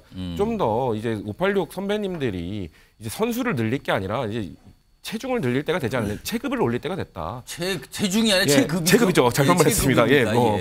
정치적 중량감을 높일 때가 됐지 지금 경기 출전 횟수를 늘리시는 게 의미가 있냐. 좀 더 험지 출마, 뭐 고향 앞으로 뭐 이런 식으로 해서 정치적 중량감을 높이시고 우리 당이 지금 딱 부족한 게 대선 후보들이기 때문에 그런 스텝업을 하시기 위해서는 그런 결단들을 해주시면 우리 세대가 돕겠다. 우리 세대가 적극적으로 돕겠다고 말씀을 드리고 있는데 이런 소통을 하고 있는데 이런 모습을 보여주시면 우리 세대로서는 586 세대에 대해서 어떻게 좋은 말씀을 해드릴 수 있겠습니까? 좀 안타깝게 보고 있습니다. 황관 조고 얘기한 게 한동훈 장관의 집값과 본인이 전세 들어간 그 연립주택의 집값 얘기를 꺼내놔서 또 저렇게 회자가 됩니다. 지금요. 그런 얘기를 나오니까요. 이런 가운데요.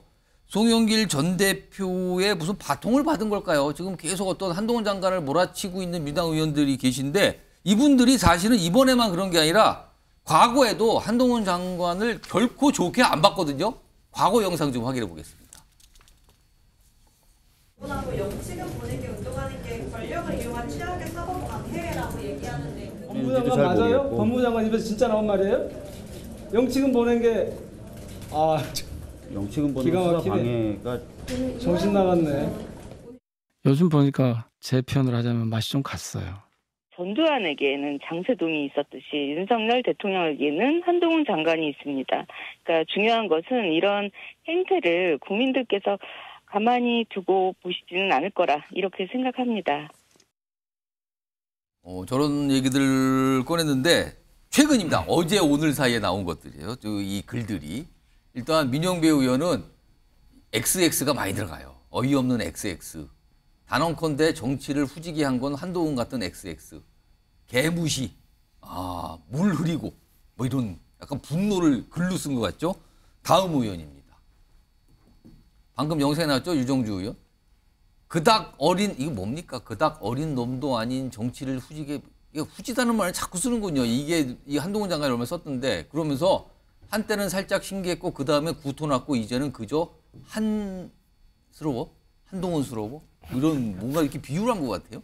다음 좀 보겠습니다. 한 분 더 계십니다. 김영민 의원인데 한동훈은 민주주의를 파괴하는 금수의 입으로 결국은 윤 대통령을 물고 있다. 금수는 짐승이라는 뜻이잖아요. 최진영 변호사. 네. 특히 유정주 의원은 아까 유정주 의원 글 다시 한번 볼까요? 다시 한번 보면 그닥 어린 놈도 아닌 근데 어리다고 그랬잖아요. 뭐 그닥 나이가 좀 있다는 건데 유정주 의원이 보니까 한동훈 장관보다 나이가 적던데요? 좀 전에 김영민 의원이 얘기는 하는데 민주주의를 파괴하는 금수 같은 금수의 입 뭐 이렇게 썼어요. 민주주의 파괴를 하면 금수 맞죠. 그럼 민주주의의 꽃이 뭐죠? 선거입니다. 예. 선거에서 돈봉투 주고받아가지고 지금 측근 지금 송영길 전 대표의 측근 3명이 지금 깜빵 가 있습니다. 그럼 그분은 금수겠네요? 어떻게 이런 단어를 쓰나요? 그러면은 지금 한동훈 장관이 민주주의를 파괴했습니까? 민주주의가 파괴됐기 때문에 그거를 법치주의로 지금 수정하고 민주주의를 회복하기 위해서 열심히 뛰고 있는 사람을 금수라고 해요? 금수라고 비판할 사람은 자당 내에 있는 정말 전 대표 아니겠습니까? 그렇기 때문에 말을 가렸어야 된다고 생각하고 또 그리고 지금 송영길 대표 같은 경우에 그 얘기했습니다. 자기는 이제 그 변호사도 하고 뭐 했는데 이제 60이 다 돼 갔는데 아파트에 그것도 5층 전세에 살고 있고 지금 한동훈 장관은 지금 10살인데 강남에 있는 고급 아파트에 45평짜리에 45억이나 된다 살아가는다라고 얘기를 했는데 그럼 한동훈 장관이 부동산 투기를 했습니까? 아니면 검사를 하면서 뒷돈을 받았다는 얘기입니까? 이게 도대체 무슨 말이냐고요. 그 얘기를 왜 꺼내놨느냐. 그렇죠. 그러면 자기가 60살 돼가지고 5층 전세 연립에 그 전세로 사는 게 그럼 자랑입니까? 결국 비교할 걸 비교를 해야죠. 오히려 무슨 나이 차이가 많고 뭐라고 하는데 사법연수원으로 봤을 때는 딱 1살 차이밖에 안 납니다.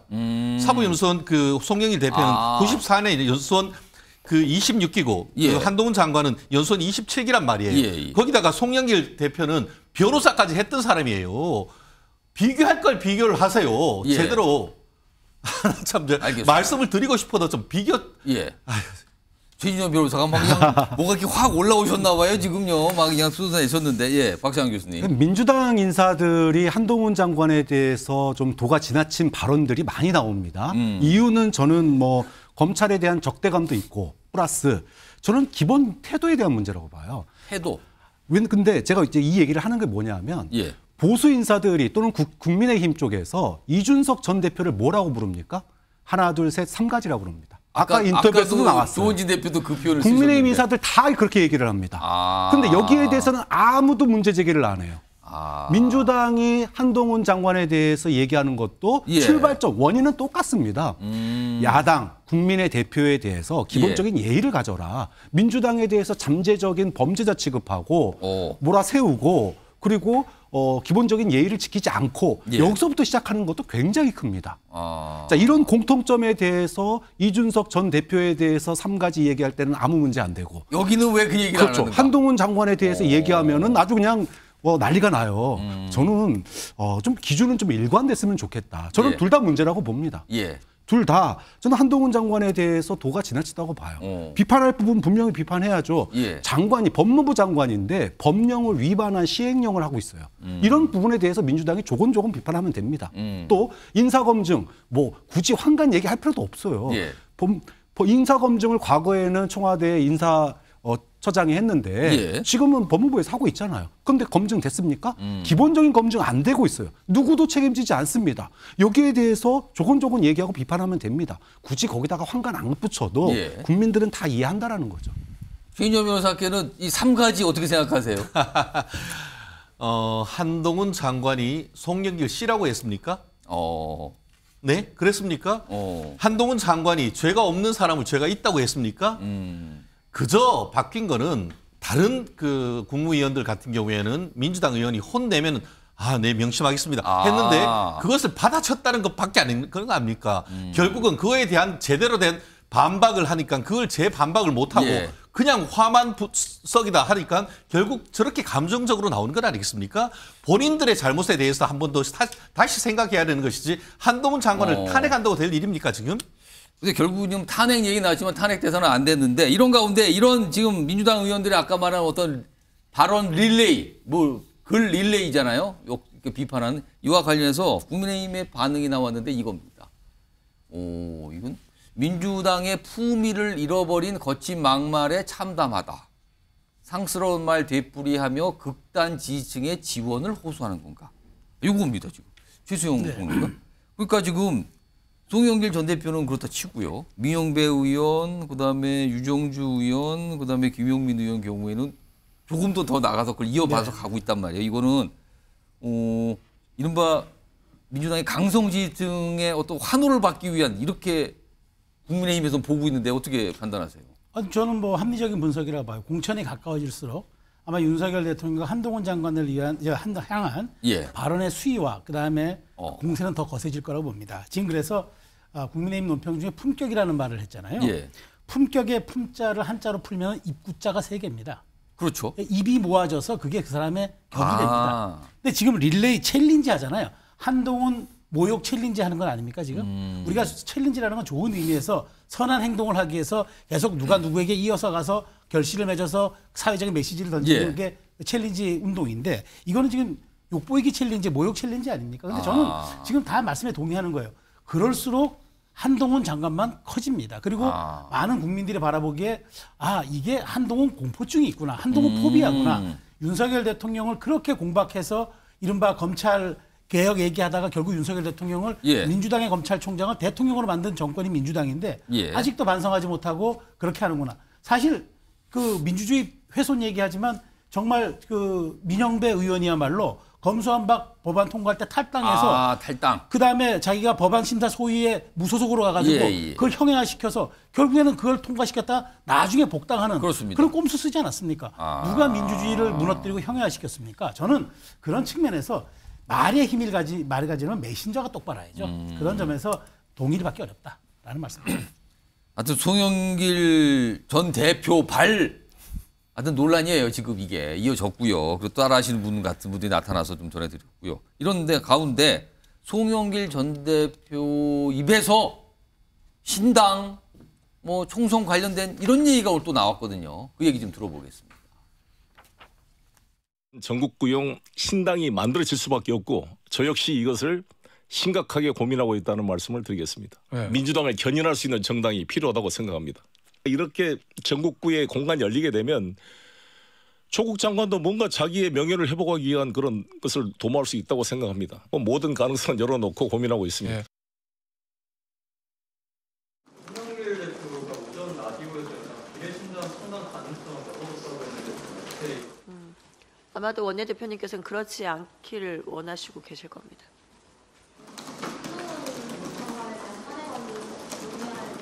저희가 아직 의총이 열리지 않아서 거기에 대한 논의는 없었는데요. 개인 의원님들의 의견이라고 생각해 주시면 좋을 것 같습니다.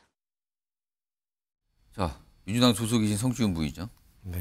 만약에 송영길 전 대표가 조국 전 장관 손을 잡고 비례정당을 만들어서 나오면 민주당은 대환영입니까? 대혼란입니까? 후자인 것 같습니다. 근데 지금 본인은 생각이 있다라고 밝혔단 말이에요. 그러니까 제가 아까 평소에 존경했던 선배 정치인으로서 하면 안 되는 일을 지금 하고 계셔서 아까 막말도 그랬지만 지금 또 말 번복을 하고 계신 거거든요. 사실 22대 총선 불출마 선언했죠. 불출마 선언하신 다음에 글쎄요. 지금 상황이 바뀌었고 이런 다른 전국구 비례신당은 다른 것이다라고 말씀을 지역구 출마 안 한다는 얘기였을까요? 그러면은 그렇게 하고 싶으신 것 같은데 국민들이 과연 공감해 줄까라는 생각에서는 저는 X라고 봅니다. 그렇기 때문에 저런 것도 부적절하다고 보고요. 일단 위성정당 문제는 더불어민주당 입장에서는 매우 곤란한 사항입니다. 사실 이 위성정당 탄생에 있어서 원죄를 갖고 있지 않습니까? 저는 이 민주당이 이 위성정당이 계속되는 논란, 신당 논란들을 보면서 뼈저리게 반성을 해야 되는 부분이 있다고 봅니다. 왜냐하면 아무리 목적이 좋다고 하더라도 비례신당이 아니고 지금의 선거법제도 준연동형 비례대표제로 감으로써 비례성을 확대하고 좀 더 좋은 선거제도로 가기 위해 노력한다 하더라도 그 과정에 있어서 다수의 힘으로 밀어붙였을 때 지금 국민의힘을 그 당시 배제하고 하지 않았습니까? 예. 이런 나중에 혼란이 올 수 있다, 후폭풍이 올 수 있다는 거를 좀 뼈저리게 반성했으면 좋겠어요. 그래서 이 위성정당 또 이 신당 문제는 그래서 오히려 저는 민주당이 만약에 국민의힘과 지금 원래 올해 4월에 선거제도를 확정했어야 되는데 지금도 못하고 있는 아직까지 못하고 있죠. 국민의힘과 뭔가 합의를 하던가 아니면 이 제도가 유지된다면 국민의힘은 아마 또 뭐 어떻게 보면 국민들 부끄럽게 또 위성정당 만들겠죠. 하지만 민주당은 위성정당 만들지 말고 또 하나의 선을 추가적으로 그어야 된다고 생각합니다. 국민들에게 혹시나 뭐 자매정당, 비슷한 정당 밀어주십시오 이런 얘기하면 절대 안 되고요. 나중에 그 정당들과 합치겠다 이런 발언도 오히려 우리 민주당은 위성정당에 대한 잘못이 있기 때문에 비례 의석을 포기하겠습니다. 국민 여러분께. 그리고 나중에 합당 같은 거 하지 않겠습니다. 오히려 이런 한 발자국 더 반성하고 좀 더 과거에 대해서 뉘우치는 모습을 보여드려야 된다고 생각합니다. 지금 송영길 전 대표는 표현을 전국구용 정당이라고 그랬잖아요. 근데 이게 요즘 안 쓰는 말이죠. 비례대표 정당이죠. 비례정당을 말하는 건데 이 비례정당 얘기를 하면서 조국 전 장관 얘기를 꺼냈잖아요. 손잡을 가능성이 있다라고 열어둔 겁니다. 강력하게요. 그런 가운데 다음 화면 좀 보겠습니다. 조국 전 장관이요. 이게 어제입니다. 지금 조국 전 장관 2심 재판 받고 있는데 여기에 증인 신청을 했는데 사실은 그 미국 대학의 뭐 아들 관련해서 뭐가 있었잖아요. 근데 그 미국 교수, 맥도널드 교수를 내년 2월이나 3월에 법정 출석에 증언할 의사가 있다. 그러니까 증인으로 삼아달라. 이걸 재판부에 신청을 한 거예요. 증인으로 채택해달라고. 근데 검찰에서는 아니 이거 뭡니까? 지금 재판 진행 한참 되고 있는데 이거 뭐 지연할 의도입니까? 이렇게 또 반발하고 있는 상황인데 아직 재판부의 결정은 없습니다. 좀 시간 두고 결정할 텐데 최진영 변호사? 네. 이게요. 단순히 본인의 유리한 증인을 확보하려는 겁니까? 아니면 다른 의도가 있는 겁니까? 벌써 끝났는데 무슨 뭘 한다고 해서 결과가 달라지겠습니까? 결국은 재판을 내년 총선 이후로 연장하겠다라고 하는 어떤 재판 지연 전략이라고 밖에 볼 수 없는 거 아니겠습니까? 그러면 본인이 총선에서 이렇게 되는 겁니까? 그렇죠. 제가 이걸 봤을 때 2, 3월이라고 했습니다. 마치 2, 3월 되면은 2월 달이나 3월 증인으로 와가지고 이제 그러면 4월 달에 선고될 것이다 하는데 2, 3월에 온다고 했는데 그때 또 못 오는데요. 그러면 4월, 5월 가는 거예요. 그렇기 때문에 결국 이 부분에 있어서 증인에 대한 체부 결정을 해야 되는데 증인에 대한 체부 결정은 이미 이 사건에서 항소심 변론 준비 절차를 통해서 변론에 대한 방향은 이미 정해졌던 겁니다. 그런데 이제 다 끝날 때가 되니까 추가적인 증인을 신청한다라고 하는데 증인은 신청할 때에 뭐가 필요하냐면 입증 취지가 필요합니다. 뭐냐면 이 사람이 내 평소 때 살아왔는 걸 하기 위해서 어떤 뭐 정상 증인인지 아니면 유무죄를 어떤 가리기 위한 증인인지 보는데 이거는 유무죄와 관련돼서 하는 증인으로 보이는데 그러면은 입증 취지와 아무 관계가 없어요. 공소사실과. 공소사실과 관계없는 거를 증인으로 신청하면은 증거를 어떻게 하죠? 체부 결정에서 부합니다. 결국 다음번에 이제 이 부분에 대한 어떤 증거 의견을 검찰로부터 받아서 체부 결정을 할 것인데 제가 봤을 때는 관련성이 없다. irrelevant하다는 걸로 해서 기각되고 그에 따라서 판결 선고는 조만간 이루어질 가능성이 높다고 봅니다. 재판부가 안 봐줄 것 같다. 근데 지금 증인 신청한 거 보고서 2, 3월 얘기하는 거 보니까 이거 총선에 뭔가 하려는 거 아니냐. 뭐 약간 이런 해석이신데 아무튼 어제부터 나오면서 이게 또 송영길 전 대표가 또 마침 조국 전 장관 얘기를 꺼내놓으니까 같이 회자됩니다. 자, 이 정도 좀 마무리하고요. 다음 주제는 지금 민주당에서 내부의 움직임이에요. 내부의 움직임인데 이재명 대표가 얼마 전에 인재위원장을 직접 맡았잖아요. 근데 인재를 어떻게 뽑을 것인가 그동안 궁금했었는데 오늘 방법을 하나 꺼내놨군요. 들어보겠습니다. 민주당 인재위원회가 출범했습니다. 이 국민들이 원하는 인재를 직접 추천하시거나 아니면 자원해서 올려주시면 저희가 우리 국민의 눈높이에 맞춰서 훌륭한 인재들을 발굴하도록 하겠습니다. 당연 홈페이지 또 인재위원회 이메일이나 우편 팩스 이런 다양한 방법으로 지원하거나 추천하실 수 있다는 말씀을 드립니다. 그러니까 국민 누구나 인재라고 생각하시면 추천해 주세요 이거거든요. 그게 열려 있는 거죠. 오픈, 이른바 오픈돼서 누군가 다 할 수 있다는 건데 근데요. 민주당의 과거의 어떤 사례, 게시판 운영의 사례를 보면 이것도 강성 지지층들이 누구 해달라는 거 올리고 뭐 이렇게 되는 거 아닙니까 이것도? 이재명 대표가 너무 손 안 대고 코 풀려고 그래요.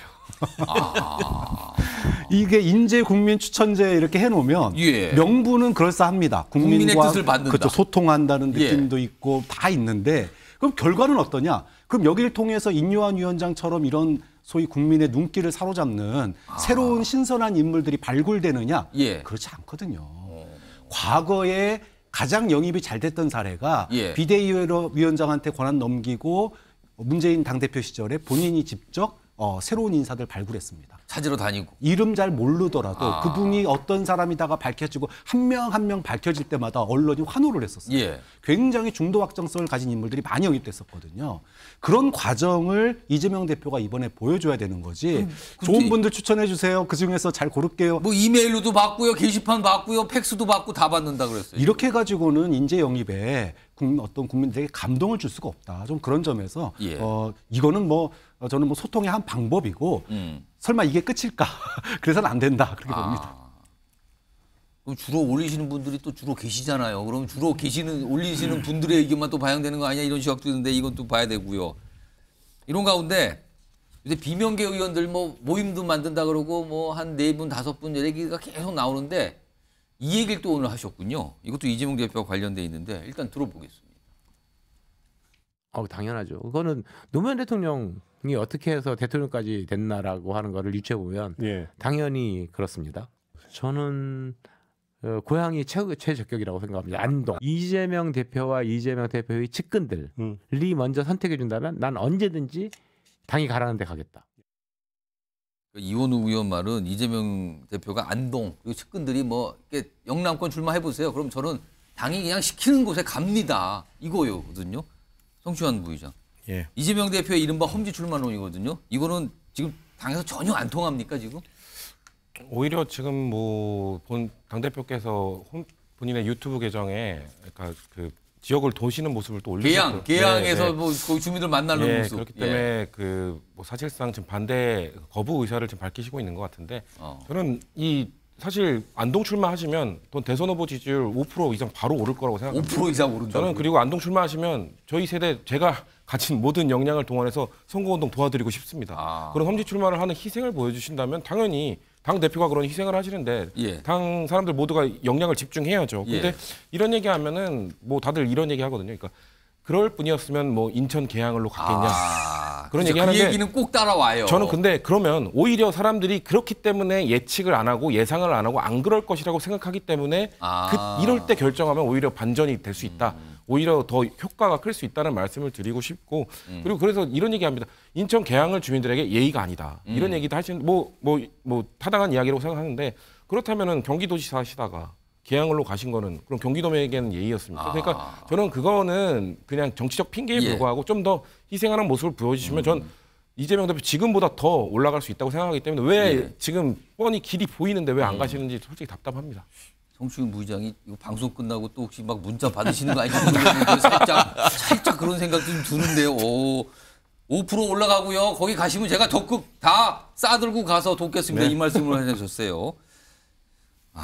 민주당 얘기가 하나 잠깐 남아있는데 민주당에서 요즘에 많이 쓰는 단어 중에 하나가 탄핵이거든요. 근데 이게요. 오늘도 잠깐 나왔어요. 근데 이걸 수습을 좀 했어요. 또 다시. 그 상황 좀 들어보겠습니다. 이원석 검찰총장의 태도도 별반 다르지 않습니다. 오히려 정치적 중립 의무가 있는 공직자로서 매우 편향된 발언을 이어가고 있어 헌법을 너무 쉽게 위반하고 있습니다. 민주당은 범죄 검사에 대해 탄핵을 추진할 것이며 이번에 발의한 검사 이외에도 그 대상과 범위를 확대할 계획입니다. 윤석열 대통령의 검찰을 하루속히 국민의 검찰로 되돌려 놓겠습니다. 이원석 검찰총장에 대한 탄핵 소추 검토 진실을 나왔는데 아까 TF 단장님께서 말씀하신 것처럼 아마 논의는 될 것 같습니다. 그러니까 기자들이 논의되는 줄 알았잖아. 이거 얘기 나왔구나. 이거 뭔가 간다. 또 탄핵 하나 있구나. 근데요. 화면 보시죠. 논의될 것 같다 그랬잖아요. 근데 조금 시간 지나서 검찰총장 탄핵 논의한 적도 계획도 없다. 아니라는 거예요. 갑자기. 이게 해프닝처럼 돼버렸거든요. 이런 일이 있었어요. 그러다 또 한동훈 장관이 뭐라고 또 합니다. 가만히 안 있었습니다. 들어보시죠. 검찰총장에 대해서 좀 해임을 요구하고 있는데 관련해 입장 여쭙습니다. 제가 정확하게 말씀드리려고 오늘은 써왔습니다. 더불어민주당은 판사 탄핵했고 행안부 장관 탄핵했고 방통위원장 탄핵한다 했고 검사 3명 탄핵한다 했고 저에 대해서 탄핵한다고 했다가 발 뺐고 오늘은 검찰총장 탄핵한다고 했다가 분위기 안 좋으니 말 바꿨습니다. 민주당은 이제 정말 하루에 1명씩 탄핵 추진하는 것 같습니다. 만약에 법무부가 자유민주주의를 파괴했다는 이유로 더불어민주당에 대한 위헌정당 심판을 청구하면 어떨 것 같습니까? 또 그냥 바로 돌려줬군요. 조수영 평론가. 근데 네. 민주당 탄핵 얘기가 좀 작긴 해요. 그러니까 이제 이른바 탄핵 중독증에 걸린 거 아니냐. 이게 데일리 탄핵이냐. 뭐 이런 얘기들이 나오는데 진짜 민주당이 그 강서 재보궐선거 이후에 기승전 탄핵으로 가는데 이런 힘자랑 중도층이 어떻게 볼까요? 수도권 정당 운운하면서 수도권 민심에 역행하는 저 모습. 전 한동훈 장관의 굳이 말로 돌리지 않아도 국민들이 평가라고 봅니다. 그러니까 탄핵이라는 거는 정말 헌법과 법률에 위반될 때 쓰라고 준 것이지 아무 때나 꺼내들라는 전가의 보도처럼 준 게 아니라 저는 한동훈 장관의 저 항변이 매우 합리적이고 타당하게 들립니다. 아무튼 탄핵 얘기가 굉장히 사실 무서운 얘기인데 좀 쉽게 나온 것 같긴 합니다. 이런 상황입니다.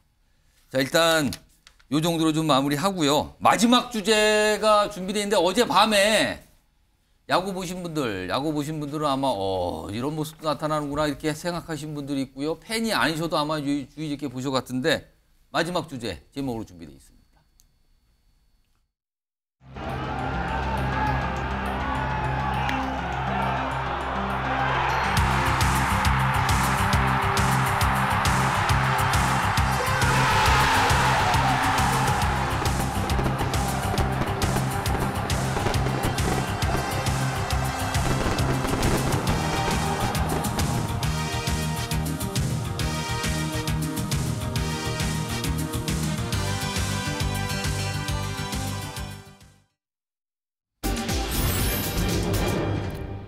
야구 얘기가 나오는데 갑자기 롤렉스 시계 아닙니까? 25년 만에 주인을 찾은 롤렉스 제목이 이런데요. 방금 영상에 보시는데 어떤 분들은 야구를 또 이렇게 관심 없으신 분은 아니 무슨 코리안 시리즈 뭐 우승했는데 이게 뭐 이렇게 난리라고 그럽니까? 라고 하시는데 우승한 게요. 29년 만입니다. 29년 만. 그렇군요. 화면 좀 보겠습니다. 여기 보면 1990년에 한국 시리즈 우승을 했고요. 94년에 그러니까 정규 시즌하고 한국 시리즈 통합 우승을 한 뒤에 처음이에요. 그러니까 29년 만에 벼르고 벼러서 겨우겨우 힘든 과정 거치면서 이제 우승을 했다는 거예요, 지금. 그래서 이제 주목을 받고 있는 건데 지금 네 분 패널 제가 아까 사전에 물어보니까 다 LG 팬이시라고 그래요. 공교롭게도 일부러 맞추는지 모르겠지만. 그리고요. 특히 두 분은 어제 경기장에 계셨답니다. 최인영 변호사 보셨다면서요, 경기를? 저는 불펜 박스 바로 뒤에 아주 좋은 자리에 운 좋게 갔는데요. 비싼 데 앉으셨군요. 네, 근데 어제 제가 말씀 듣기로 안표상이 거기 150만까지 됐다라고 하는데 운 좋게 저희 초대를 받아서 갔는데 마지막에 고우석 선수가 무슨 돌직구까지 막 던졌는데 막혀서 이제 내야에 플라이가 됐고 끝나는 순간 그때 환호 정말 잊을 수가 없었는데요. 혹시 눈물 좀 흘리셨어요? 저는 사실 피가 좀 파란 사람인데 그런데 저희 형님이 LG를 다녀가지고 제가 어릴 때 대학교 다닐 때 이제 LG 구장에 자주 갔었습니다. 그래서 94년 예전도 좀 어렴풋이 기억나는데 벌써 7회부터 거의 뭐 우승 확정했는 분위기처럼 유광잠바의 물결 이게 이거 뭡니까? 파도 타기가 한 2번씩 막 돌았습니다. 그런데 결국 9회 초에 이제 한 9시 반쯤에 이 종지부를 찍으면서 굉장히 부러우면서도 승리란 것은 바로 이런 것이라는 것을 가슴 뭉클한 것을 느꼈습니다. 그리고요 또 한 분 송시훈 부의장도 경기장에 계셨다면서요? 네, 저는 사실 5경기 다 갔는데요. 와, 전체 경기를 다 보셨어요? 5경기를? 4승했기 때문에 4번 울었습니다. 뭐 본 사람도 있고 같이 간 분이 영상을 찍었기 때문에 안 울었다고 해봐야 다 밝혀지기 때문에 다 울었고요. 그리고 대단한 팬이신데요. 지금 세 번째 우승인데요. 90년도, 94년 그리고 2023년이 다른 게 90년도와 94년에는 원정 경기에서 우승을 확정시켰습니다. 근데 이건 홈 경기에서 서울 홈 경기 한 거는 최초입니다. 그렇기 때문에 지금 잔치가 된 건 처음이죠. 그렇기 때문에 뭐 눈물을 흘릴 수밖에 없었고 사실상 6회부터 경기의 흐름이 넘어왔던 6회 박희민의 슈퍼캐치가 있었던 그 이후부터 이미 팬분들은 울기 시작했어요. 저도 그때부터 좀 흐느끼기 시작했는데 뭐 그 정도로 영광스러운 날이었습니다. 거의 30년 만에 우승을 팬들이 본 거다. 그래서 이렇게 굉장히 많이 좀 다뤄지고 있고 언론도 좀 주목해서 보고 있는데 아까 제목이 있었잖아요. 무슨 롤렉스. 화면에 있습니다. 이 롤렉스 시계가요. 이게 지금 고인이 된 구본무 전 LG그룹 선대회장이 우승 시 이 코리안 시조 MVP 선수에게는 이 롤렉스 시계를 선물하겠다. 당시 돈으로 이게 25년 전에 샀대요, 이거를. 근데 당시 돈으로 한 8천만 원 된다 그러거든요. 근데 지금 1억 한 6천, 7천 간다고 그러죠, 지금요. 이게 확정이 된 거예요. 왜냐하면 우승을 했으니까 MVP가 나왔거든요. 저 지금 이런 시계까지 이해가 되는데, 자, 그럼요. 여기서 야구 전문 기자 연결해 보겠습니다. 저희가 지금 모셨는데 박동희 야구 전문 기자 전화 연결돼 있습니다. 나와 계시죠? 네, 안녕하세요. 예, 우선 가장 궁금한 게 이게 시계 얘기인데요. 많은 분들이 이 얘기 참 나누는데 진짜 시계가 있는 건 맞느냐 했는데 진짜 있었거든요, 이게. 네, 그렇죠. 자, 이번에 MVP로 선정된 오지환 선수가 이 시계를 받는 대상이 됐는데 네. 이 시계 지금 구할 수도 없는 거라면서요, 이거는요? 네, 구본무 회장님이 1998년 이제 해외 출장길에 돌아오실 때 롤렉스 시계를 사오셨는데 예. 야구계에서 롤렉스 시계는 전설 그 자체였습니다. 왜냐하면 그 시계를 부상으로 주겠다는 구단주의 마음도 마음이지만 예. 그 시계를 너무나 주고 싶어 하셔서 시계를 주려면 LG가 우승을 해야 되잖아요. 그렇죠. 계속 그 시계를 본인이 직접 주고 싶어 하셨거든요. 선수 손목에 채워주고 싶어 하셨는데 결국 그렇게 못 하셨거든요. 예. 못 하시고 이제 아드님이 이제 구광무 회장이 그 시계를 채워주게 됐는데 예. 그 시계가 저는 구광무 회장을 직접 한번 들은 적이 있는데요. 예. 그 시계를 살 때 제일 좋은 시계를 사려고 했었고 제가 본인이 가장 훌륭하게 노력해준 선수의 손목에 그 가장 좋은 시계를 직접 채워주고 싶었다. 이런 얘기를 하셨던 게 기억이 납니다. 근데 지금 이 시계는 지금 어떻게 된 겁니까? 오지환 선수가 가져가는 겁니까? 아니면 어떻게 되는 겁니까? 지금 이거? 그럼요. 저 한국 시리즈 MVP이기 때문에 오지환 선수가 가져가는 거고요. 예. 아마 제 생각엔 LG가 또 하나의 시계를 준비할 수도 있습니다. 이게 전통이 될 수도 있을 것 같거든요. 지금 제가 있는 곳이 지금 LG 지금 쌍둥이 빌딩인데요. LG에서 그러한 전통을 한번 만들지 않을까 그런 얘기들이 좀 있는 것 같더라고요. 그래서 일단은 구본무 회장이 사셨던 그 롤렉스 시계는 오지환 선수 손목에 채워질 겁니다. 오지환 선수 일단 받았는데 지금 보도 나오는 거는 아직까지 뭐 좀 더 기다려봐야지만 이거를 좀 본인이 계속 갖기는 부담이니까 전시하면 어떻겠는가 뭐 이런 의견도 좀 나오고 있다 그래요. 좀 기다려도 문제고요. 예. 그러니까 본인도 아까 살짝 부담이 되는 것 같아요. 그리고요. 네네네. 이 시계와 함께 23년째 숙성 중인 술도 기다리고 있었다면서요? 그렇죠. 아오모리 소주인데요. 이제 1994년 LG 트윈스가 한국 시리즈 우승한 다음에 역시 구본무 회장께서 이 아오모리 소주를 사신 다음에 우리 다음 우승 때 선수단이 함께 마시자 그랬는데 그 술을 어제까지 개봉을 못 하고 있었죠. 왜냐면 우승을 못 했으니까. 네, 그런데 그 술이 그 아오모리 소주가 계속 이제 증발이 되는 바람에 소주를 많이 채워 넣었대요. 아오모리 소주를 채워 넣었는데 채워 넣었는데 저희 야구 전문 기자들이 항상 저술 언제 먹냐 그랬었거든요. 이번에 먹는 겁니까? 그렇죠. 그래서 심지어는 그런 농담도 했습니다. 젖을 저렇게 놔뒀다가 사원에다가 식초가 될 거다.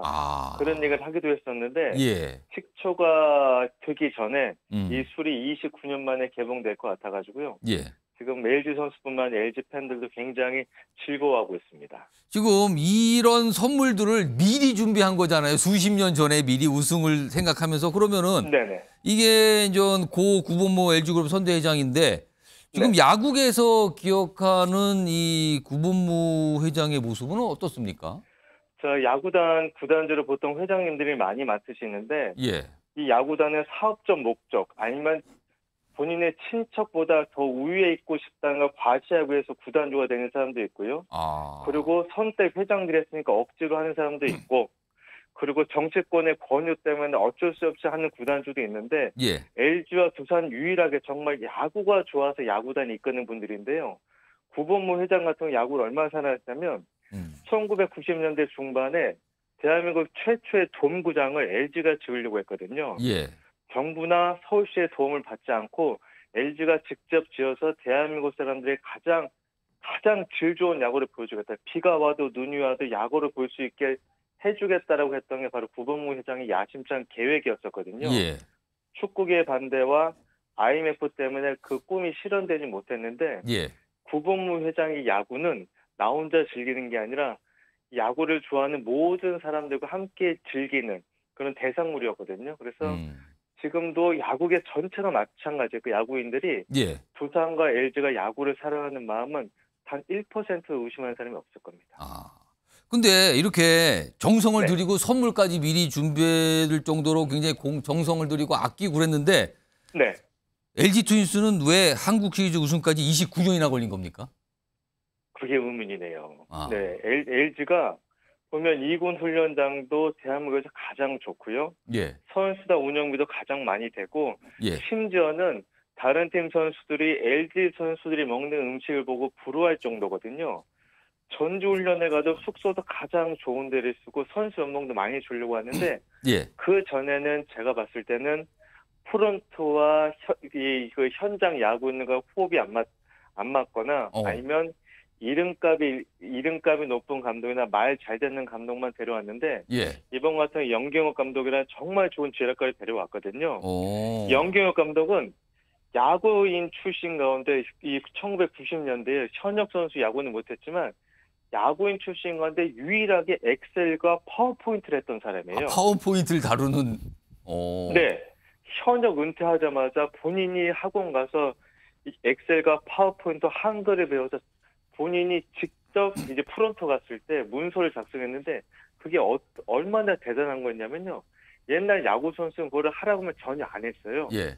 그런데 이 영경혁 감독은 본인이 데이터를 이제 정리하기 위해서 그리고 스탯을 정리하기 위해서는 본인이 엑셀과 파워포인트를 다뤄야 되는 생각을 했던 거예요. 그래서 보통 야구인들은 회장들이나 구단주한테 그때 말로만 하는데 그 영경혁 감독은 프론트 시절에도 본인이 다 문서 작성을 했어요. 그래서 그 문서 작성을 보면은 이 사람이 대기업 한 과장 정도 되지 않을까?